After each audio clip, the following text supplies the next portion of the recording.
To move the largest object human beings have ever launched onto water, tugboats are brought alongside it. Each tugboat is 246 feet long, the size of a respectable freighter. Against that side, they look like ducklings trying to pull a duck. This monster has no engine of its own, none at all. 1,601 feet of steel with nowhere to sail. And that is only the finale of the list. On the way to it, there will be a tanker that was bombed and sunk, and then rose from the seabed and worked for another 20 years. There will be a floating factory that entire countries banned from entering their waters, a vessel that carries other vessels on its deck, and a warship worth $9.5 billion that returned to service this year with empty missile tubes. Some of these machines cost more than the annual budget of a small country, some have already been cut up for scrap, and one of the things on this list went out to sea literally just a few weeks ago.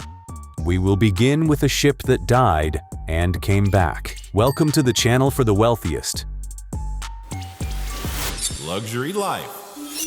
The Dead Giant That Returned. May 1988, the Strait of Hormuz. An Iraqi pilot lines up on a target that is physically hard to miss. Beneath him lies a strip of steel 1,504 feet long, full of oil. The bombs hit dead on. The vessel burns for several days, settles, and comes to rest on the seabed near Iran's Larak Island. That is how the first life of the longest ship in human history ended. It was built in Japan in 1979, but the customer was unhappy with the size. The tanker was cut in half, and an additional section was welded in. After that operation, it became longer than the Empire State Building if you stood that building upright. The rudder alone weighed 230 tons, like a herd of adult elephants hanging from the stern. Its dead weight passed 564,000 tons. In one voyage, it could take more than 4 million barrels of oil. Around 40 people served all of this. 40! On an object where people rode bicycles from bow to stern because walking took about 20 minutes. Such power had a price. With full tanks, the draft reached about 80 feet, deeper than the Suez Canal and the English Channel allowed. It never saw the Panama Canal. The Giant was doomed forever to go around Africa in a wide arc, like a sailing ship from the 17th century. But here is what truly made captains nervous. At full speed, it needed about 5.5 miles to stop. To turn around, about 2 miles. A person on the bridge who noticed an obstacle physically could do nothing. The decision had to be made 20 minutes before the event itself. The ship was not controlled by a rudder. It was controlled by foresight. After the bombing, it was written off. But that much steel is not abandoned just like that. The hull was raised, dragged to Singapore, and restored. It returned under the name Happy Giant. Then it became Yahe Viking, then Knock Nevis. At the end of its life, its engine was ripped out and it was turned into a stationary oil storage unit off the coast of Qatar. The longest ship on the planet lived out its final years moored in place like a barrel. In 2010, it was broken up for scrap in India. Exactly one part survived, an anchor weighing 36 tons. It lies in a museum in Hong Kong and visitors take photos next to it, most often not understanding what this thing used to be part of. A beautiful fate in a way, but the next hero has a much dirtier biography. A pirate the size of a factory. A giant hose is lowered into the hold of a trawler, and the catch goes upward like dust into a vacuum cleaner. The fish does not reach shore. It goes inside a vessel standing nearby, a vessel that does not enter port for months at a time. 6 names in 40 years, 8 flags, an international blacklist, and a finale under the Russian tricolor. It all began in a boring way. In 1980, an ordinary tanker was launched in Japan. 748 feet long, nothing exceptional. It carried oil, changed owners, aged. And in 2008, it was sent to a Chinese shipyard and $100 million were poured into it to create something the world had still never seen. A floating fish processing plant. Around it moved a pack of catcher trawlers. The catch was sucked directly from their holds. Inside, the fish was gutted, sorted, and pushed into 232 vertical freezers, 1,500 tons per day. With year-round operation, more than 500,000 tons, the annual quota of an entire mid-sized fishing nation, eaten by one hull. It fished exactly where it had no right to fish. For years, the flotilla ironed the waters of the Pacific, wiping out horse mackerel and mackerel. The catch was not declared. Transshipments on the open sea bypassed any reports. In February 2015, the international organization responsible for fishing in the South Pacific officially placed the vessel on the illegal fishing list. In human language, this is what you call a pirate ship. The fine was $800,000. Nobody paid. The vessel simply changed its name. Then the absurd began. In May 2018, Peruvian authorities detained it in the port of Chimbote on suspicion of illegal fishing and pollution of the bay. Belize, whose flag it was sailing under at the time, withdrew its registration. For several weeks, the largest fish processing ship on the planet became a vessel without citizenship. 50,000 tons of iron, legally belonging to no country in the world. A month later, a court lifted the arrest, and the giant left. It was sold for a little more than $11 million, cheaper than a good Moscow apartment if you calculate by the square foot of debt. Today, it carries the name Vladivostok 2000, is registered in Vladivostok, and on paper is alive. Where exactly it is catching fish right now, almost nobody publicly knows. The king of containers. Put all the containers from one vessel in a line and you get a column 91 miles long. That is the distance between two major regional cities, and that is the cargo of one voyage. We are talking about MSC Irina, built in China in 2023. Almost 1,312 feet long, 201 feet wide, 24,346 containers on board. 3 years and still nobody has taken the crown from her. The previous record holder from Korean shipyards, which thundered through the news in 2020, now sits somewhere at the end of the second 10. The gap between first and sixth place today is less than 600 containers. Engineers have hit a ceiling, and that ceiling is concrete. Longer than 1,312 feet and wider than 201 feet, a ship will not fit into terminals and will not pass through Suez. So the race moved underwater. Irina's bottom releases a carpet of tiny bubbles beneath itself. The hull slides over a gas cushion, friction drops, and fuel consumption drops with it. Such a ship costs from $140 to $200 million, and it pays for itself not through heroism, but through these percentages on every voyage. The crew that runs all of this is about 25 people. 25. At night, you will not meet anyone on deck. Walking between the rows of containers is forbidden because a person there simply would not be found. There is, however, one detail they do not like in press releases. 24,000 places is the passport figure, under ideal stacking of empty boxes. The real-world record for actual accepted cargo was set in the fall of 2025, 22,233 containers from Singapore to Felixstowe, England. Weight does not allow more. And in 2026, the owner company did something nobody in the history of shipping had ever done. Its fleet passed 1,000 vessels, more than 7 million containers of total capacity. Every fifth container on the planet travels under its flag. But boxes are light cargo. There are ships that carry a mountain. 400,000 tons at once. May 15, 2026, the port of Tubarão in Brazil. At the pier stands a vessel 1,188 feet long, and for the third day, iron ore is pouring into its 7 holds. When loading was finished, a number appeared in the papers that nobody on the planet had seen before. 400,000 tons of dry cargo in a single loading.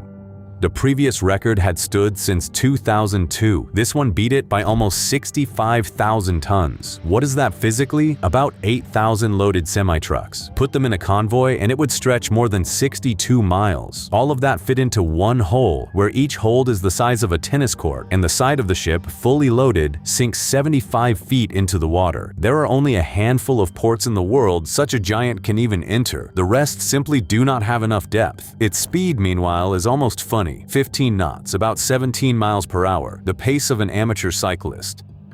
The route from Brazil to China takes roughly 45 days, a month and a half at sea for one batch of ore. On one of these vessels, the Brazilians installed 5 vertical cylinders 115 feet high. These are rotor sails. They rotate, air flows around them asymmetrically, and thrust appears. The physics behind this trick is more than 100 years old, and it works on a ship carrying raw material for Chinese skyscrapers, fuel savings of up to 6%, and 3,000 tons fewer emissions per year from one hull. Size, however, has a side that reports do not mention. In 2008, off the coast of southern Japan, an ore carrier of slightly smaller dimensions converged with a Chinese fishing vessel. Neither of them was moving fast. That made no difference at all. The smaller vessel was crushed against the stem so completely that almost nothing was left of it, and 16 crew members did not survive. The giant escaped with a dent in the bow and continued its voyage. The inertia of 400,000 tons cannot be stopped by any captain or by any prayer. The widest and most ridiculous ship on the water. Everyone reacts the same way. It looks as if the ship has been sawed off, as if someone took it, cut half of it away, and for some reason launched the stump into the water. And that is basically what it is. 341 feet long by the standards of this list, almost a boat, and 230 feet wide. Its stern is wider than that of any other monohull vessel on the planet. Triangle, iron, slice of pie. People have called it every name imaginable, and it has earned the title of the world's ugliest ship quite deservedly. Now, why does it need a stern like that? It is a seismic survey vessel. It searches for oil and gas beneath the seabed by dragging behind itself 24 streamer cables packed with sensors. Each streamer is up to 7.5 miles long, 24 of them. In total, nearly 186 miles of cable unwound from giant winches on that very stern and spreading behind the vessel like a fan. The fan covers an area larger than 4.5 square miles. Thousands of microphones listen for echoes from pulses reflected by geological layers, and computers assemble from that noise a three-dimensional map of what lies beneath the seabed several miles down. One such survey decides the fate of a field worth billions, or kills it completely. The width here is not a designer's whim, but a working condition. A wide hole rolls less, and roll means noise in the data. The calmer the vessel, the cleaner the picture. And only on a stern like this can the winches for all 24 streamers fit so that they run parallel and do not twist into a knot worth tens of millions of dollars. It does not shine with beauty, but in waves it holds itself more confidently than most beauties around it. And the next vessel has no bow at all, and that was done on purpose.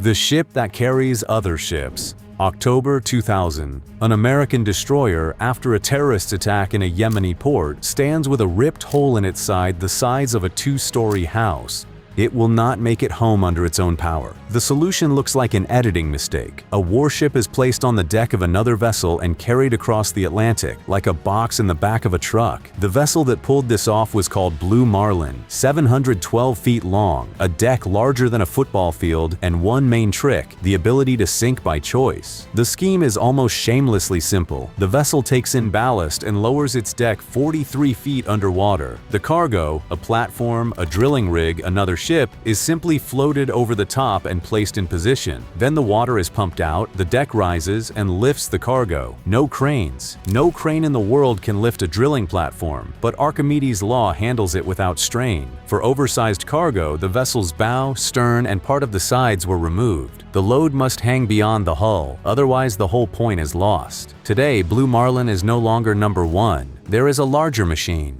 902 feet long, 117,000 tons of dead weight, price tag $240 million.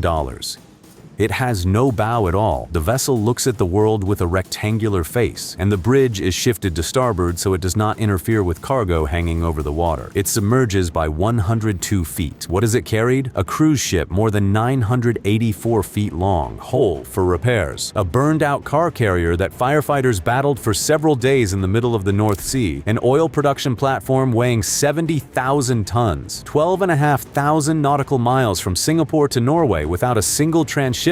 Its main record is a fish farm, a floating structure 1,263 feet long and weighing 36,000 tons became the largest cargo ever carried by a vessel. In early 2025, it was brought into dry dock in China, and its hull was widened by another 33 feet. Now, cargo more than 246 feet wide can lie on its deck, which means somewhere, someone is already designing something that will fit there with inches to spare. the heaviest object ever to float. 3 years of calculations, approvals, and rehearsals, and 14 seconds of actual work.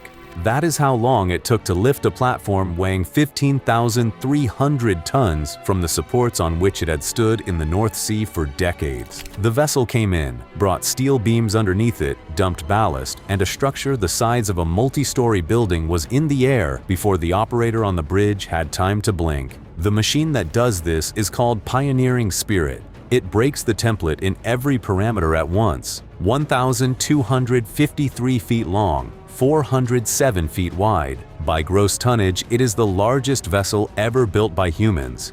And when it takes on ballast and sits down in the water by 89 feet, it displaces about 900,000 tons and becomes the heaviest object that has ever floated at all. Nothing heavier has existed.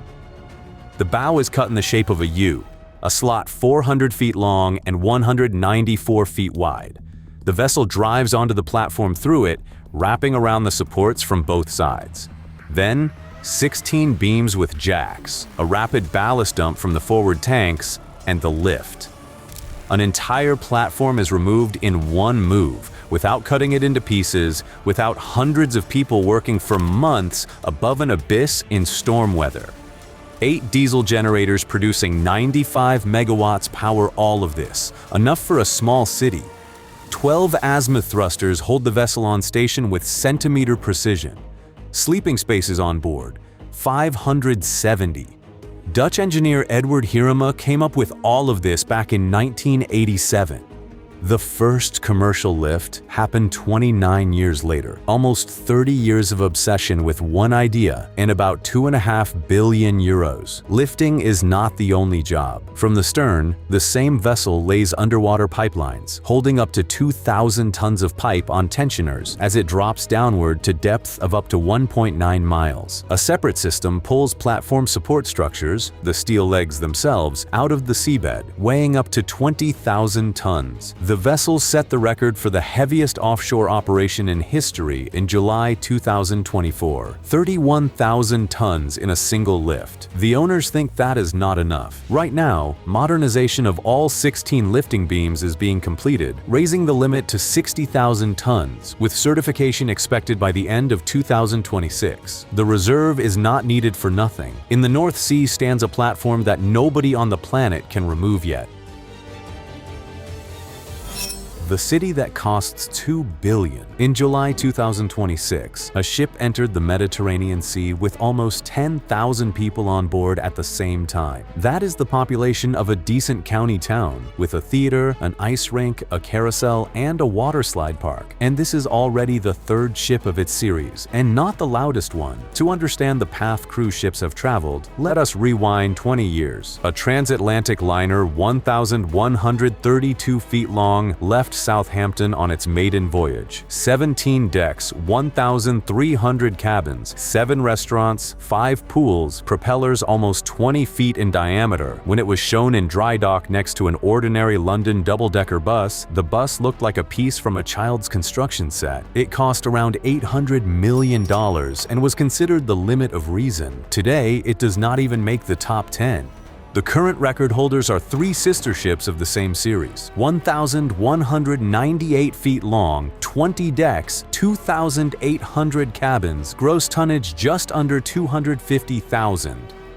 That is 5.5 times larger than Titanic. 7,600 passengers plus 2,500 crew. On board, the largest water park at sea with 6 slides, a glass dome at the bow with a theater inside, an ice arena, 7 pools, and an attraction where a person in a safety harness is released onto a narrow platform hanging over the ocean at a height of 154 feet. Underfoot, only water and 3 feet of steel railing somewhere far behind. The price tag is around $2 billion per hull. They run on liquefied natural gas. Feeding such a floating city with ordinary fuel oil became expensive even for those who make billions from it.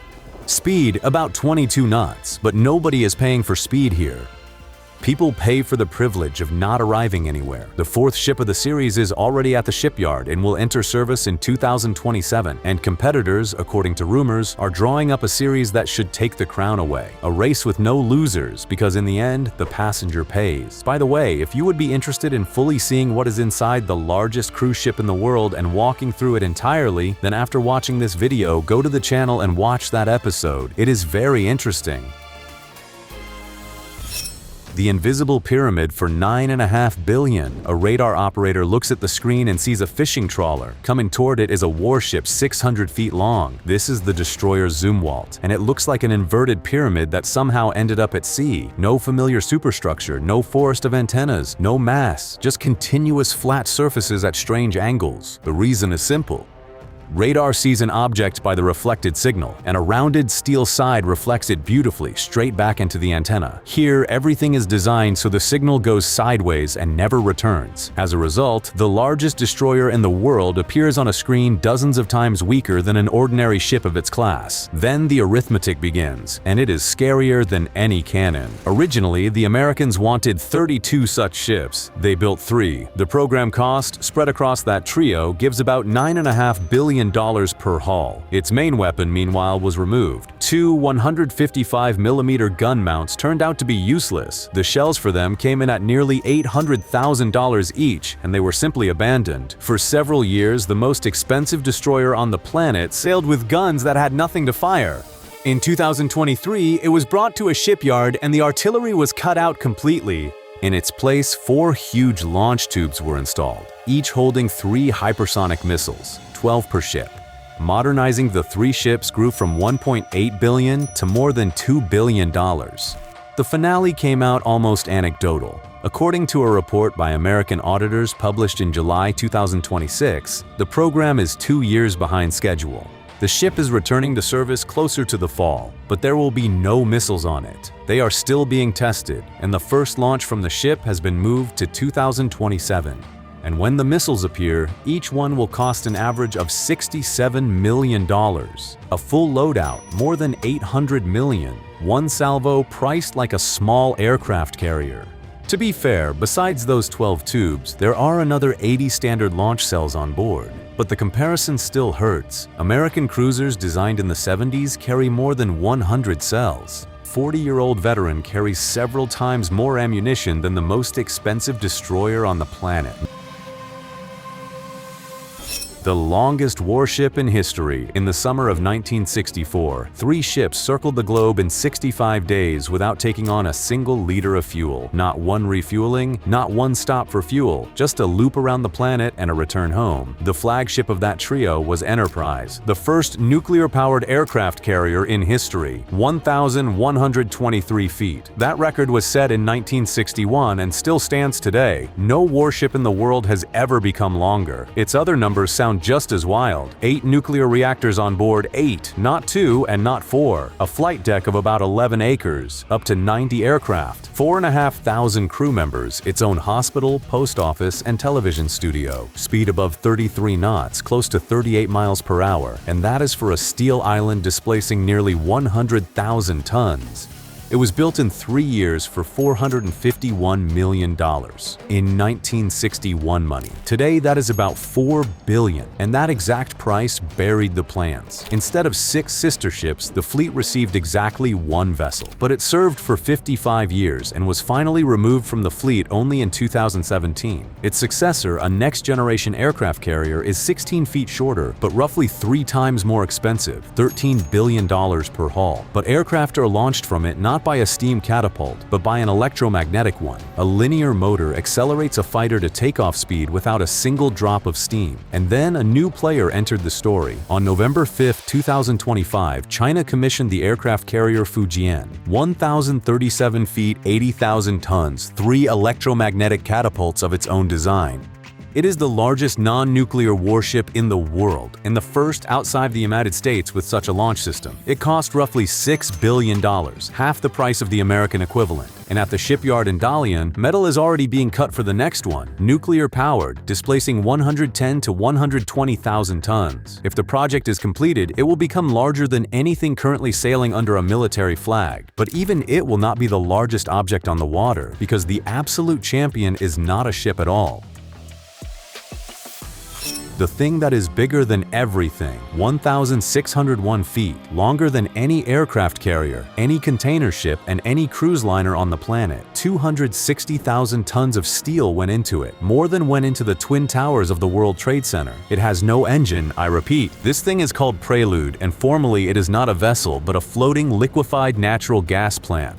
It was towed 295 miles off the coast of Australia, placed above a gas field, and tied to the seabed with chains. The combined length of the chains is 10.5 miles. Inside the hole run 280 miles of pipes and 1,864 miles of cable. Everything rests on one point, a rotating turret in the bow section weighing around 11,000 tons, the largest structure of its type in the world. The plant is mounted on it like a weather vane on a pin and can freely turn around it. The point is that this stretch of the Australian coast is called Cyclone Alley. The structure is designed to turn its bow toward a hurricane and wait it out in place. 25 years without a single visit to port. Gas rises from the seabed straight into the hull, is cooled to minus 256 degrees Fahrenheit, and turns into liquid. The tanks hold 165,000 cubic meters, the equivalent of 165 Olympic swimming pools of liquefied gas. In a year, the plant produces 3,600,000 tons of LNG, plus condensate and propane butane. Fully loaded, it displaces about 600,000 tons, like 6 large aircraft carriers at once. It cost more than $12 billion. And here is the final twist. It works with difficulty, a fire that shut production down for months, long outages, crew strikes, safety claims from the Australian regulator, an infection outbreak on board where more than 200 people live inside a closed volume. In the company's reporting, billion-dollar write-downs have appeared more than once on the project. Right now, a major overhaul of management and crew is underway there. Another attempt to make the largest floating thing in history work the way it was promised in presentations 15 years ago. The largest object humanity has ever launched onto water turned out to be the most temperamental. Maybe that is the real limit, not steel running out, but the human ability to manage all of it. Which of these monsters would you want to see in real life? And where do you think the real ceiling is? Or in 20 years, will we be watching a video about a ship 1 kilometer long? Write your thoughts in the comments. I am genuinely interested. And subscribe to the channel for the wealthiest. This is where we talk about luxury, wealth, and the lives of the most influential people on the planet. Thank you for watching. And right now, watch our previous episodes, which have already appeared on your screen.